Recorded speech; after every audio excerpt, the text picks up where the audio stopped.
తనకు విశాఖపట్నం నుంచే పోటీ చేయాలని ఉందని టీడీపీ నేత గంటా శ్రీనివాసరావు అంటున్నారు. అయితే మరో స్థానం నుంచి పోటీ చేయాలని టీడీపీ అధిష్టానం ఆదేశించడంపై గంటా అసంతృప్తితో ఉన్నారు. నాకు విశాఖ జిల్లాలోనే పోటీ చేయాలనుంది.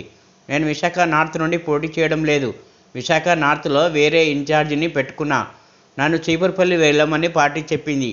కానీ చీపురుపల్లిపై నేను నిర్ణయం తీసుకోలేదు. అది నాకు 150 కిలోమీటర్ల దూరంలో ఉంది. పైగా జిల్లా కూడా వేరే కావడంతో ఆలోచనలో పడ్డా. ఇంకా టీడీపీ జనసేన సీట్ల లెక్కలు తేలలేదు. కేవలం 4 సీట్లపై మాత్రమే స్పష్టత వచ్చింది. వేరే ప్లేస్లో పోటీ చేయడం వాస్తవమే. ఈసారి ఇట్లా చీపురుపల్లిలో అక్కడ సీనియర్ లీడర్ ఉన్నాడు కాబట్టి అక్కడ నేను చేస్తే బాగుంటుందని ఆలోచించి వాళ్ళు పార్టీ ఒక ప్రపోజల్ పెట్టింది. దాన్ని నేను ఆలోచిస్తున్నాను.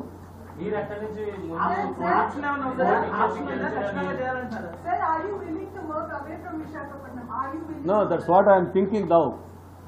So far I have not taken any decision. అంటే పార్టీ ఏదైనా చెప్పినప్పుడు ఇక్కడ బాగుంటుంది, ఇక్కడ సీనియర్ లీడర్ ఉన్నాడు, తన మీద మీరు చేస్తే బాగుంటుంది, చేయండి, దాన్ని ఆలోచించండి అని చెప్పారు. డెఫినెట్గా ఆలోచిస్తానని చెప్పాను. అది నేను స్టడీ చేయాలి.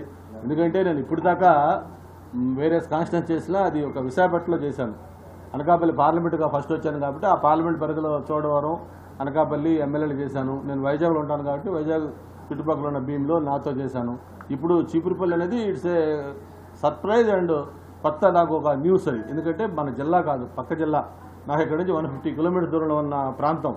అందుకని దీన్ని కూడా ఆలోచించుకొని ఇది ఎంతవరకు నాకు సూటబుల్ అవుతుంది, నేను వెళ్తే కరెక్ట్ కొట్టదా లేదా, ఇవన్నీ దానికి వేరియస్ పారామీటర్స్ ఉన్నాయి. అన్నీ కూడా నేను మా వెల్విషర్స్తో మాట్లాడుకోవాలి, పార్టీ వర్కర్స్తో మాట్లాడుకోవాలి, మా టీం మెంబర్స్తో మాట్లాడుకోవాలి. పార్టీ అయితే సీరియస్గా చెప్పింది అక్కడ మీరు చేస్తే బాగుంటుంది, అన్ని రకాలుగా కూడా అక్కడ ఒక సీనియర్ లీడర్ ఉన్నాడు కాబట్టి మీరు చేస్తే బాగుంటుందని ఒక ప్రపోజల్ పార్టీ పెట్టింది.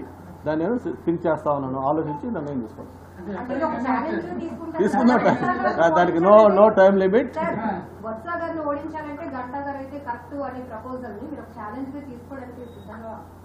అంటే ఇవన్నీ కాదమ్మా, ఇప్పుడు పార్టీ అన్ని ఆలోచిస్తుంది. ఫస్ట్ పార్టీ ఎవరు ఎక్కడ దేనికి సూట్ అనేది పార్టీకి ఒక ఆలోచన అభిప్రాయం ఉంటుంది. దాని ప్రకారం వాళ్ళకు ప్రపోజల్ చెప్పారు. దాన్ని డెఫినెట్గా దాన్ని మనం థింక్ చేసి దాన్ని ఎలా చేయాలి, ఏంటి, ఎంతవరకు పాసిబిలిటీ ఉంది, కరెక్టా కాదా నేను కూడా మళ్ళీ చూసుకొని నేను మళ్ళీ అధిష్టానంతో మాట్లాడిన తర్వాతనే విల్ టేక్ ఏ డిసిషన్. నేను ఒక నియోజకవర్గం అనుకున్నాను, గతంలో పోటీ చేసి గెలిచిన నియోజకవర్గం నుంచి పోటీ చేయాలనుకున్నాను. అది అభిప్రాయం పార్టీ ఆ నియోజకవర్గం అది చెప్పరు. అదే వాళ్ళు ఎంత అభద్రతా భావం ఉన్నారో అది ఒకటే మీకు చిన్న ఎగ్జాంపుల్. ఆమె మేడం గారు నారా